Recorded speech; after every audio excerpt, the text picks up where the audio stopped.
Welcome to the Truth and Data podcast, where we tackle a different digital forensics topic each week.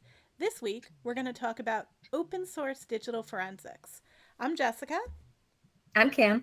And I'm Debbie. and with us this week, we have our first special guest. Welcome, Alexis. How are you? Thank you. I'm doing great. I'm really stoked and happy to be here. So, Alexis, obviously, you are the probably most well known person for creating a modern open source digital forensics project that's gotten huge community involvement. There's been other ones in the past, Volatility, Autopsy, great projects, but I don't think anything has had the sheer volume of people contributing to the project is what you're doing. So we'll start with just like a basic topic starter about open source digital forensics because some people may not know what we're even talking about. What is the role of open source tooling in digital forensics? Well, I mean, just to set the context, open source tooling is kind of philosophical idea that the code for a project, for a solution that's software based, should be able to be used by anybody and read by anybody. And on top of that, have anybody that wants to contribute to that project do so, right? So there's ways of doing this using things like Git to be able to kind of collaborate in the software development process. And it's all of that using open source. And it's really nice because open source allows the use of the software most of the time is free. So folks can contribute to the project. And then if that software is useful, they can use it. So licensing is pretty much free. There's also all sorts of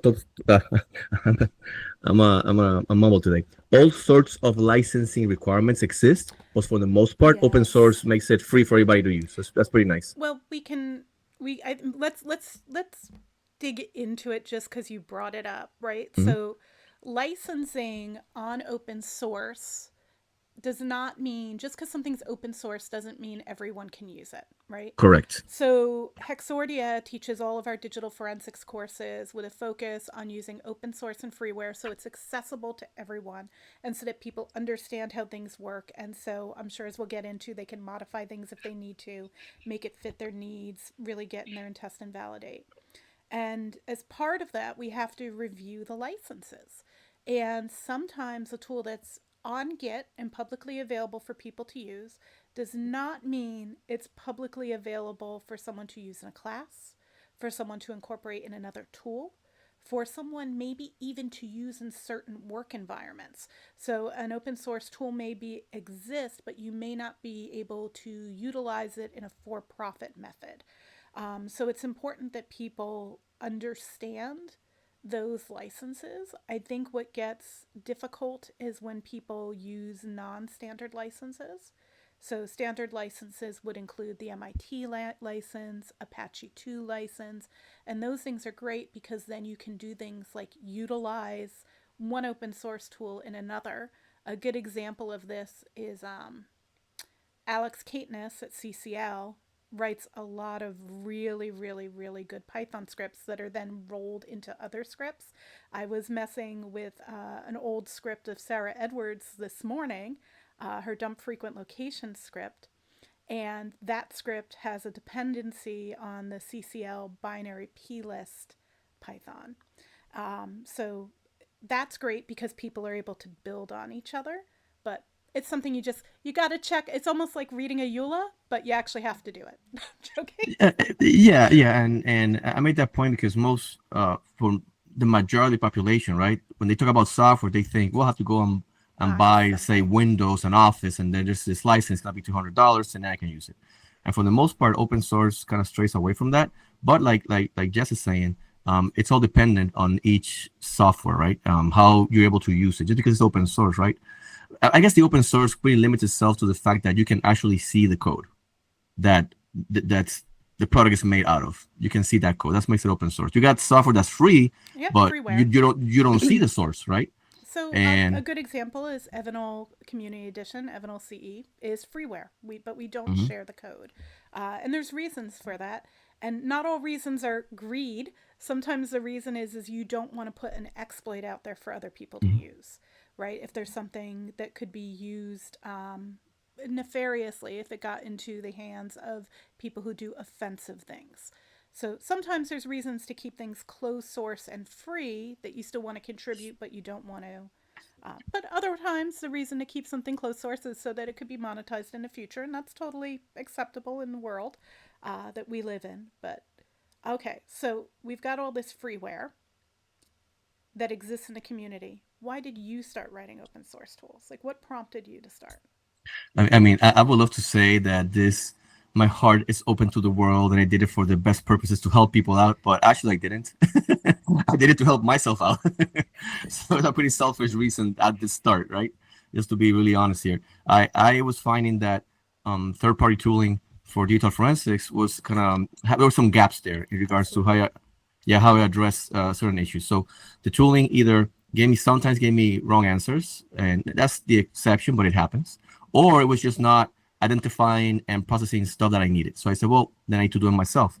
And I'm not going to do it by hand. I'm going to try to automate it. And I did it by doing single scripts, like a script that does the one thing, another script or piece of code that does the second thing. And a really wise, seasoned, good friend of mine that happens to be here, Jess, told me, hey, why don't you take all those single ones and just roll them into one thing, so that way we don't have to be hunting down each and every one of them. And I said, you know what, that's a great idea. So we were talking that was during the Open conference. Source Digital Forensics Conference. OSDF Conf, yeah. Which doesn't exist anymore, but was a conference that Basis put on that was actually dedicated to open source digital forensics tooling. Mm-hmm. That's how much of it is in the community. Yeah, no, absolutely. It's really well used. And I mean, the open source tools by examiners like ourselves. So with that idea, keep challenging you, because I was like, I expect to see you talk about that next year on this stage, and the next year you did. Actually I did. That's true. No, I mean, the thing. I'll dare you more often. No. Well, the thing with the project is that really opened a lot of doors for me in regards to be able to interface with the community. Absolutely. And taking the tool overseas. And I think last time I looked, we were over 75 something downloads across all the leaps. 75?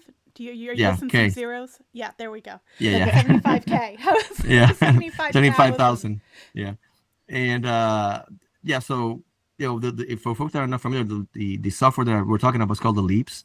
And what they do is they parse stuff, out of data stores and data extraction from iOS devices, Android vehicles, and returns from providers, like let's say like a Google Takeout or an iTunes backup that comes from Google. Okay, I'm not sorry, from Google, from Apple. Now, this tool is Python. It's open source. A lot of contributors in it, and it's been really popular. But being able to put that out to the community then has given me the opportunity to kind of travel the world and try to help out. So it started as a selfish endeavor, but now has become a community effort to help everybody that needs it. So well, not only is it a community effort, there's a whole framework so people have been enabled. Like you by creating that have enabled the community to solve problems in digital forensics together that weren't being met by the vendors. Thank you. We're trying. So you mentioned Python, and I know that you also had created like a workshop of sorts on YouTube, I think, that you created for a while back. So tell me, why'd you choose Python, and why did you want to go share that with everybody? So yes, so when I was thinking, I'm gonna code these solutions, and at the beginning, like I said, was kind of selfish, but I said I would like folks to be able to look at the code and check it. So one of the benefits of open source coding is that it makes it easier for others to check your work. If you understand how the tool is doing its work at the code level, that helps a lot. Do you need open source code to verify your data or validate the software? No, you don't. And we can have a conversation about that. But if it's open source, it's, from my perspective, it helps. It can only help. So with that in mind, I thought, what is the programming languages that are most used in this field, in the digital forensics field? So I started looking at what the vendors are using. I saw a lot of Python from the vendors. I saw a lot of Python from the community in general. And that's why I kind of went that way. And I didn't know I knew how to code. I never coded in Python. I come from a old Fortran, C# background. Oh I did COBOL. I did Fortran, Basic. Oh my gosh, you're giving me, yeah. Thank you. I never. Yeah. Oof. I never worked any COBOL applications, but I took it in college. So they were still teaching that when I went for my computer science degree, because there were no data forensics degree back then. I worked in a lab where we were still using a Fortran application until 2016, because if it's not broke, don't fix it.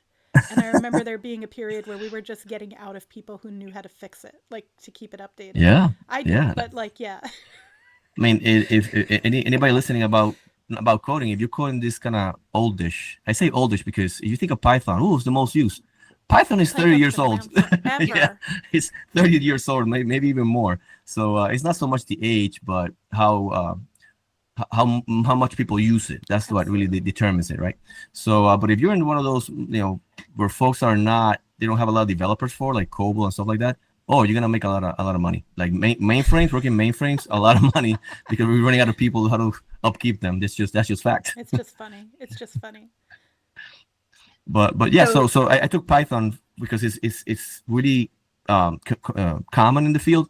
But I found the syntax is really easy. The rules or how you deal with it is also really easy. It's really good for beginners and mid-level coders to be able to interact with.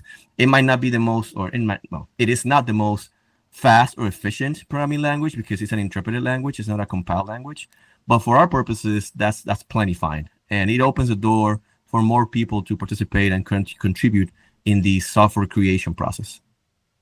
So when you're talking about these tools that you've created, you've used Python for that, and then folks can see the code, right? And so then they're able to go almost do, if they're using this kind of as a double check or some validation, as you said, or some verification, then they can actually go see what this code is doing. So if you wanted to use the tool, that's one thing, but then you actually get to see the code, which, kind of gives you an extra level of being able to understand what's going on there, right? And it opens the door to also replicate some other work. For example, folks look at a script that goes into a SQLite database and pulls stuff out. Well, the only thing they need to do is look for the portions where the query is, and they can change it a little bit, and as a pony type of sense. And now they have a new artifact for whatever purpose they need. They don't have to start from scratch. They have all these other artifacts within the tooling that's open source that they can look at and kind of leverage for their own new artifact creation purposes. So, and I see that happen all the time where folks take one of our scripts or artifacts and then just tweak it for their purposes, and boom, we have a new supported app overnight, which is pretty quick and efficient. I love it because not only did you create this framework, but you also provided the resources in that Python study group for people to learn Python, and then they too can contribute, and then they too can understand how the artifacts are written. It's almost like documentation for a lot of these artifacts that are otherwise undocumented. Yeah. So I just really appreciate that. And I've known a lot of people who have successfully learned Python from your study guide, from watching it. I send it to my mentees and folks who I'm trying to help skill up all the time. And they have successfully learned Python, and many of them now contribute to the LEAP project. Oh, I mean, thank you so much for saying that. Sometimes you do some work and it's kind of in a vacuum. Like you put all this content out, hoping that somebody somewhere, like it's like putting little messages in bottles and throwing it out in the ocean, right? And hopefully somebody will respond. So when me and the other developers, the main developers for the tools, hear about that, it really motivates us to continue forward. And so folks get some more context. We did this this class, Brooke, I forgot her last name. Gottlieb. Yeah. Oh, well, Brooke, she got married, so I'm not sure what if she changed her name or not. But yeah, Gottlieb at least then. Oh no, she's awesome. So we worked together on the course, and it was during COVID, so you can see my hair grow out as the videos progressed throughout the weeks. I ended up having long hair. Long story for another day. And out of that came a full course where what we did with the course is really focus on what digital examiners need to do with Python, right? Which for the most part is understanding data structures and how to pull value or data from them, right? If you find a protobuf data structure, well, how do I go about doing something with it? Because that's the chat, it's in there. How do I pull it out, right?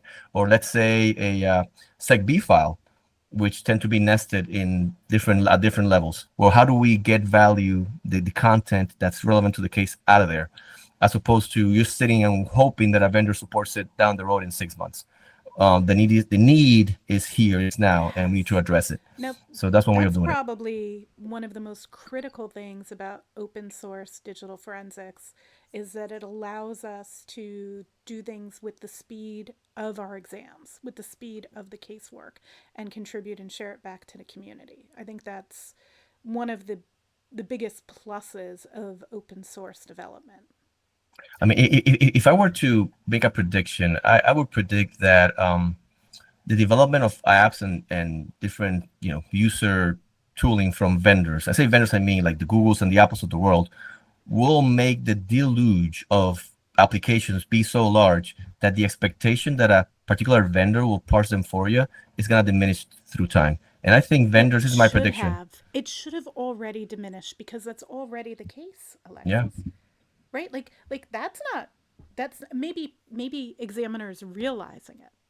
Correct. It's Correct. a prediction. Correct. But that's already the truth, right? 6 million apps. The vendors support what? 1,000 to be generous? Generously. And some of those thousands are repeated. Like, yeah. if the app has 5 versions, they count those 5 versions of the same app as a different supported thing, right? Which is kind of a shell game. But no, to your point, right? And you're correct. Folks that do this type of work need to realize it, and at some point it will become too obvious, right? So I predict that the vendors will really focus down the road more on the extraction piece in regards to how do we get into devices that are protected by different methods, and then the parsing will end up falling in our lap, which means that examiners should start looking into getting some software development understanding and courses and classes and try to learn how to do those things, because the days of waiting for the vendor to parse it for you, they're like just saying, it's gone. And as time moves forward, it'll be goner. it'll just get harder and harder. So when you make a great point here that examiners are going to need to, get some type of, some coding training or some, kind of challenge maybe their skills a bit, because for examiners who've been doing this for a while, and if this is a new way of thinking almost for them, and a lot of examiners that may not be their background like it is for us, right? So that may be a bit scary. And so I know you've created this workshop, but also there's I think that it's kind of a black hole for a lot of people where they don't really understand exactly what it is. So what would you say to examiners that are afraid of getting started in this? Well, I would say to examiners, they're in luck, right? Because it's kind of funny how Jess and me, our minds kind of work alike. Even when we're not talking about a topic, I could assume that if I'm thinking it, Jess has thought it too. So as Jess was developing a course, I was developing a parallel course on the same thing. So we've been focusing Hexordia through her and me to another organization, educational organization that I volunteer for. You can say the IASIS course. What's the link? Okay, I want the IASIS Advanced Mobile. Okay, I don't want to break any rules here. No. There's no rules. There's no rules. We and everything we talk about, the links are going to be in the notes. Yeah, so I teach for IASIS, kind of well known. They've been around for a while. So I develop a course where it's focused on data structures, because there's classes that at least give us the least common denominator of what we need to do to be able to at least have some product that we can put out, right? So let's say you don't know how to code this big thing, right? But at least classes like Jess and mine, we teach you, hey, look, at least be aware of these data structures. I'm going to give you some solutions. Some might be tools that are made. Some you might have to do some legwork or handwork here. And at least, for example, in my class, I teach people how to understand a JSON file. What does that mean? What are the brackets? What are the squiggly brackets? What's a list? What's an array? Or array, it's the same thing. Or a dictionary or a key value pair store.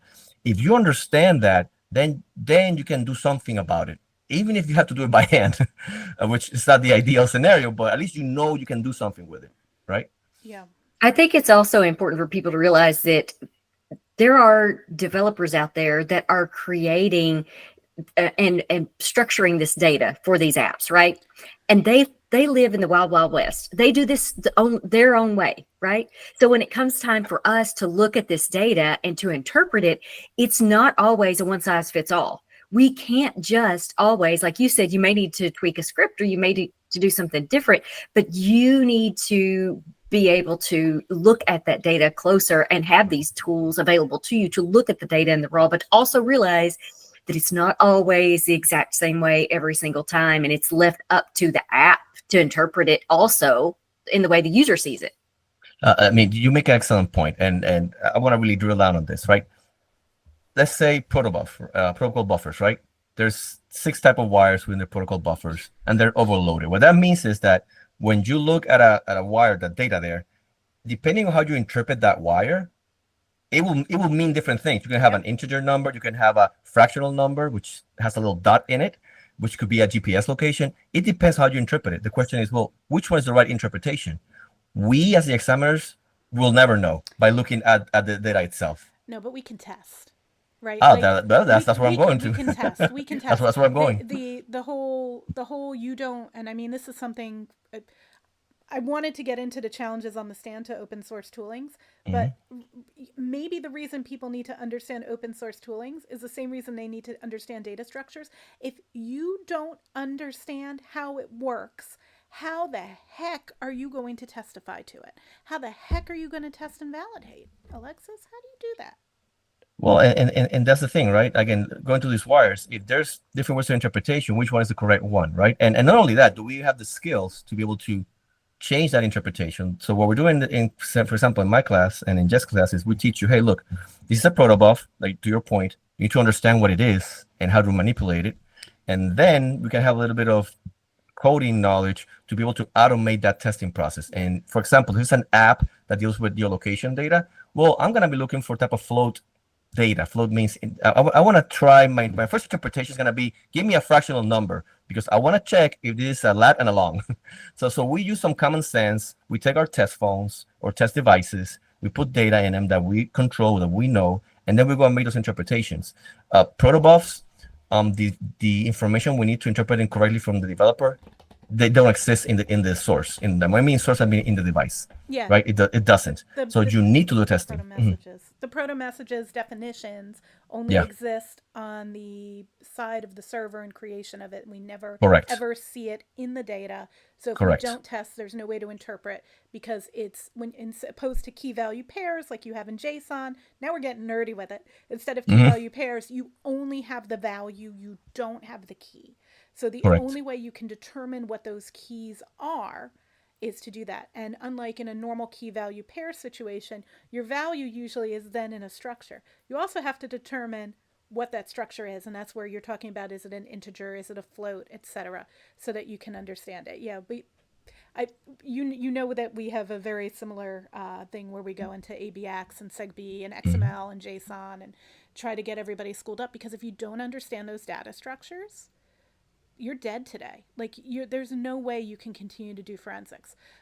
We actually did an episode last week where we were talking about the difference in the roles between digital evidence forensics technicians and analysts. And Debbie had some brilliant thoughts on that. And I'd love people to go check that out if they haven't, because it's really critical to the understanding of, what's the difference between an examiner and a technician. And both are valid, but you're not an examiner if you can't explain the evidence. I'm not saying you have to write scripts. I'm saying you need to at least be able to understand the data, but you should know how to code, because the data's code, right? Like, I don't know. Alex Case says that, learning to code is important because everything that you parse comes from code. Right. Yeah. So even if you're not coding something specific, understanding how the mind of a coder works will inform your analysis of that data structure. Absolutely. Why they did it this way? Well, if it's an object-oriented program, then I will expect to see these things, and therefore this makes sense. And it really cuts down on that research time because you're not having to chase your tail on things that you already know from a previous background, right? So I guess my if I were to summarize this part, at least on my mind, is, as an examiner, like Jess is saying, you need to understand what you're working with. Actually understand the data stores so you can explain them. Because your authority doesn't come from a certificate or because you pass a 100-question test that after a week class. That doesn't make you an expert, right? That doesn't qualify you to explain things and understand. It's just a starting point. You need to understand what you're working with, first of all. The second thing is, look for ways to automate things so you're more efficient, right? And automate your testing, automate your validation, automate your verification, automate your parsing and extraction. And that requires some coding skills. So you'll be well served as an examiner to get those. You'll be way more efficient and be able to tackle more data stores faster, right? And the last thing is make sure to share what you learned with others, with the community, with folks in your lab. And that's the ideal scenario or lead description of what I think an examiner should be. Am I there? I try. That's all we can do to try to be better every day. But if we do that, we will all benefit. Hey, Debbie, I've got a Yes. question for you. And when you're Okay. managing a lab, hiring personnel, are you considering if people can code? Is that something that you It all hasn't required? been, it hasn't been in the past, no. But, as things evolve, and there are more, it used to be like Alexis said, he, was learning a completely different language when he was going through college. Things have evolved. When I first started hiring people in the digital forensics lab, we were hiring people that sort of knew something about computers. Sort of. And now, yes, and now there are digital forensics degrees and things like that. So, and every digital forensics program is different. They don't necessarily come out of college with experience. So we were not hiring people who knew how to code necessarily, or that wasn't a requirement. Mm-hmm. Now, if you this is probably another episode, but the salaries being offered by government, only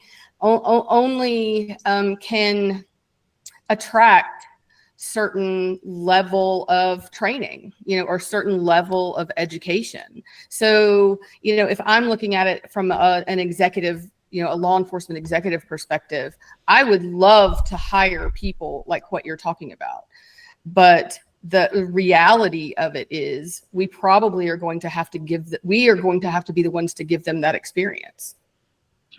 And I want to make a quick comment. Somebody not too long ago showed me a job posting for Apple for digital examiners, right? And in the job description, you need to know how to deal with command line and bash and all those things, and coding, specifically in Python. So, and I say that because the private sector, our co-workers, I would say, or, folks that are in the field with us in the private sector, they're requiring it, right? So anybody who's transitioning, like if you're transitioning out of law enforcement and you've got 2 years left, go take Alexis's free online course. And what's great about the Python study course, and the reason I think people are successful at it, because I've known a lot of people who weren't successful with other Python studying programs doing other things that are available, because there's a lot of Python out there, is that you're putting it in the context of digital forensics. So because it's in the right context, I find that the applicability of the way that you teach it makes it more concrete for people, and they see the application and then they see it in what they do every day, and it's easier for them to catch on because of that. So well, it comes from my experience as an examiner, which actually that class, the Python class, then gave me the impulse to do the full data structure class that now I teach at IAC. So it's kind of one thing developed from the other, because those Python learning courses you buy anywhere, they teach you how to make a game, how to make some shiny thing on the screen, and then it's not transferable to the work that we do, right? So we try to do that. Again, it's just to be, it's me in my house with folks online doing Python. So, I gotta set the expectations here. But if you stick with it, I think there'll be some value that you can get from there. Get from 0 to 24. 0 to 24. That's it. 24 weeks. If you do one a week, it's 24 weeks. It has to start at 0, of course. So do you find that most of the students that sign up for your courses are, say, of the technician level? Maybe they have some digital forensics experience, or are they starting with these courses? Are you starting coding and then learning tools? Or do they have some experience with tools and then they're learning coding? What is the progression you see most?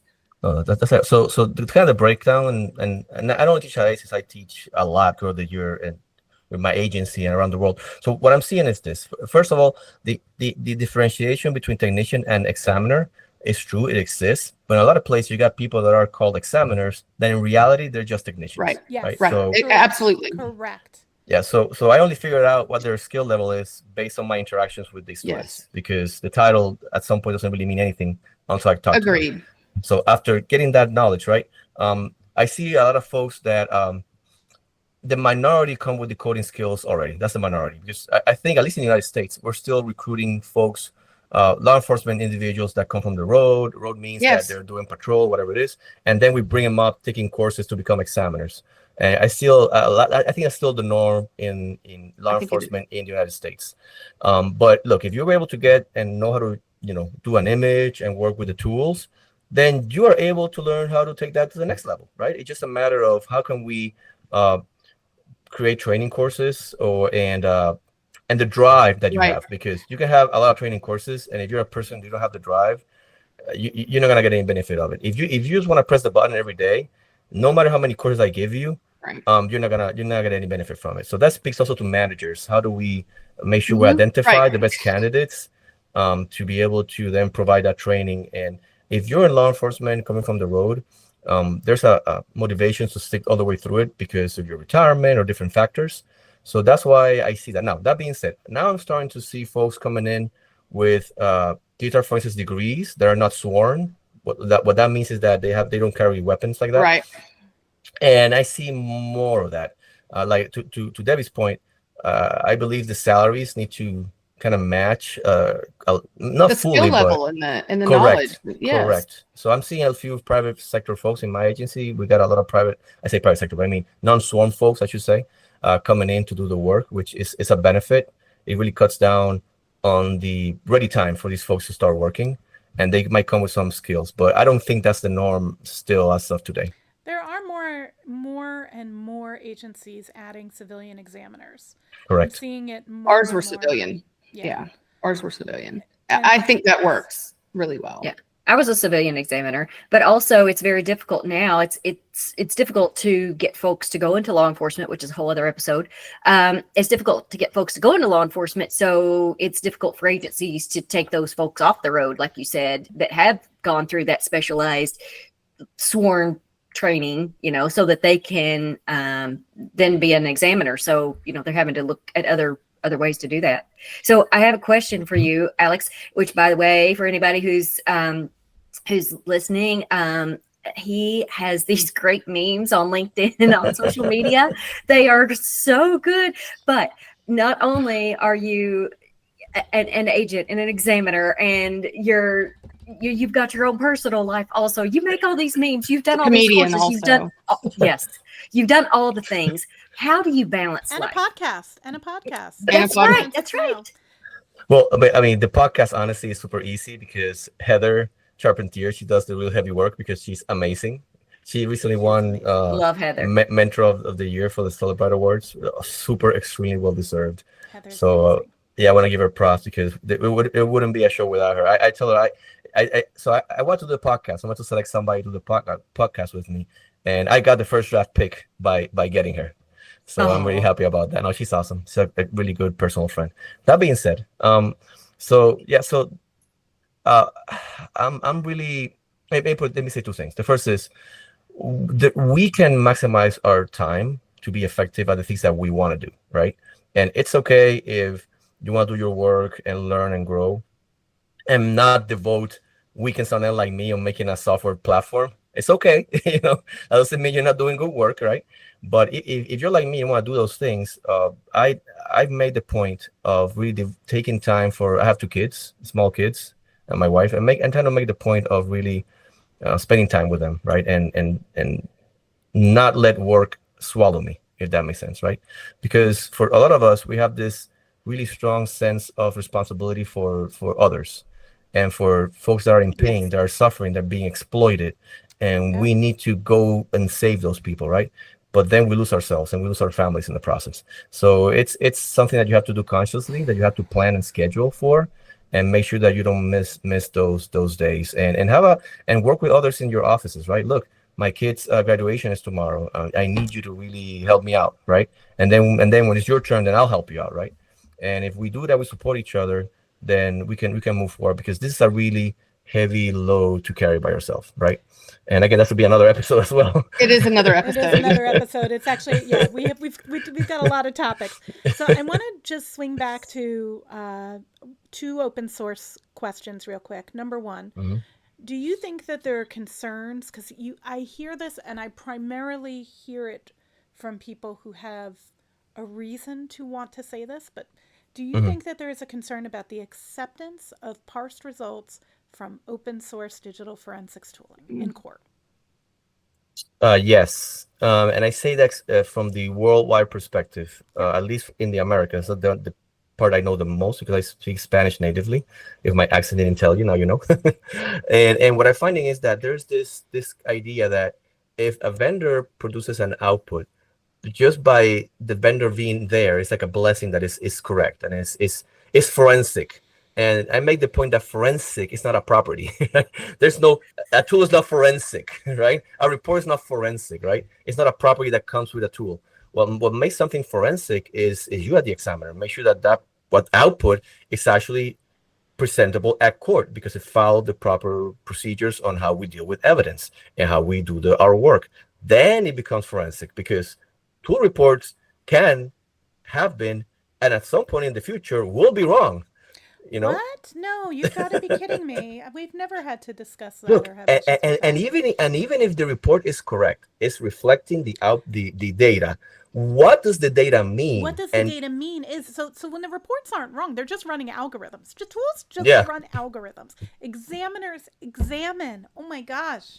Right? So to me, it doesn't matter if it's open source or commercial or freeware. You still have to, if it's your smoking gun, you have to go in there and validate it manually. Well, That's such an interesting question, Jessica.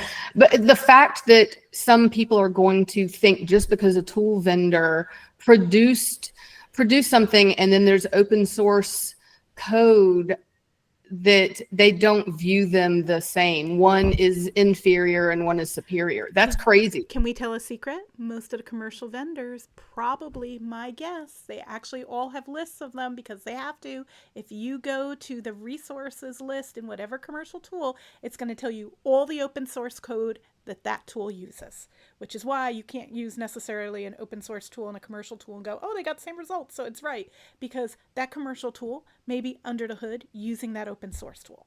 They all have to use their resources. So when people go on about how commercial tools are more valid than open source tooling, half the commercial tools are running open source stuff under the hood, at least some of the base DLLs they're using. So yeah. But it is something that comes up in court, so it's good to have the conversation. And I tell the folks, tell the folks that I teach that you need to work with your prosecutors and your judges and create this knowledge for them, like giving this knowledge that the tool doesn't validate me. I validate the tool, right? Even if the tool did not exist, I can go and look at the source data, do my work, and here it is. I present it at court, and it will take some time to develop that consciousness in our judiciary of all countries, but it has to be done because the reason we just discussed. So it's part of also teaching the prosecutors and even the examiners that what makes it forensic is the human in it that went through the process. The tool on its own is great and all that, but it has no value until somebody comes in and tells you, hey, yeah, this is what it is and how it should be understood. And heck, look, and it might be some other examiner on their side of the table saying a different interpretation, then that's fine, right? That's okay. That's fine. Yeah, we're gonna go at it, and we're gonna have this conversation and figure out where the truth lies in regards to the data. But the tool by itself is just a tool, right? You are the one that really is responsible for that interpretation, that presentation, to make sure you get the truth across. Alexis, you just did the perfect lead into our closing question that we like to use anytime we have a guest, despite you being the first. It's kind of our plan, which is, can you tell us about a time that you found truth in data?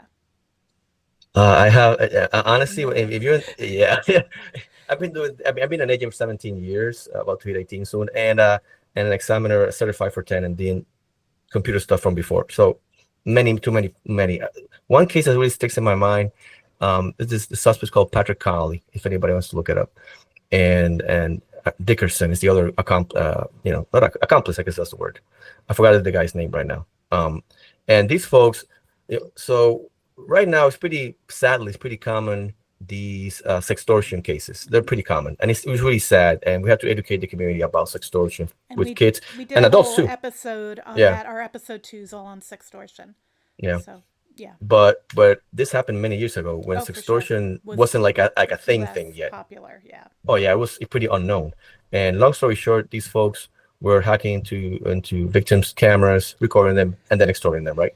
So the extortion came in through different personalities, right? They were using different personas, and they befriended the victims with one persona, it's them, but then extort them with another, and use different personas to kind of psychologically manipulate these victims, right? So we had to figure out what's going on, right? And I was able to get some returns from different providers, social providers, and I was able to determine all these personas were our suspects based on those returns, the IPs they're coming from, the conversation, how it led to each other. And it was really amazing that we were able to go and present this to our prosecutors and the court, saying, look, this is the type of behavior, this pattern of behavior these people are doing, how they're victimizing these folks for years, right? Wow. So being able to, well, even more so, some of that data was able, something really long case, but I was able to identify the particular hardware devices that were being used. Oh. And at the time of the arrest, which is a long story for another day, we were able to match the devices the suspect had with the information that we had from those communications, which allowed me to get a search warrant into those devices and then find additional evidence to prove our case, which the suspects both declared guilty. One of them is a life sentence, and the other one got so many years that, if he gets out, he'll be really, really old, which really well deserved, because these folks were monsters. So long story short with that is, be able to look at your data, being able to piece the puzzle together. Our work is just a reconstruction of events in the past. That's the definition of forensic. That's a great right? way to put it. Yeah, from digital Yeah. data. This tells me things that happened in the past. I have a window into that past, and then I recreate it for the folks in front of me. That's why presentation skills are so important. So you can really paint that picture so folks can be transported to the past and understand what happened, and then have that knowledge to be able to make decisions in the present. I love it. I love it. I love it. Thank you for sharing, because you really did, I think if you hadn't dug, it would have looked like what the user saw, which is multiple people contacting them, not knowing who it was, and you were able to piece together the puzzle that it was actually these two individuals and which hardware, and that allowed them to confirm, and that is fantastic. Thank you for all you do to help the community find truth in data, contribute to the open source community, and anyone listening, any of you digital forensics examiners, you can contribute to. Thank you. I mean, it's a pleasure. Doing this work is one of the most meaningful things I've done in my life so far, and I will continue to do this for as long as I can. Well, thanks for joining us, Alexis. And with that, bye. We'll see you next time. Bye. you. Thank you.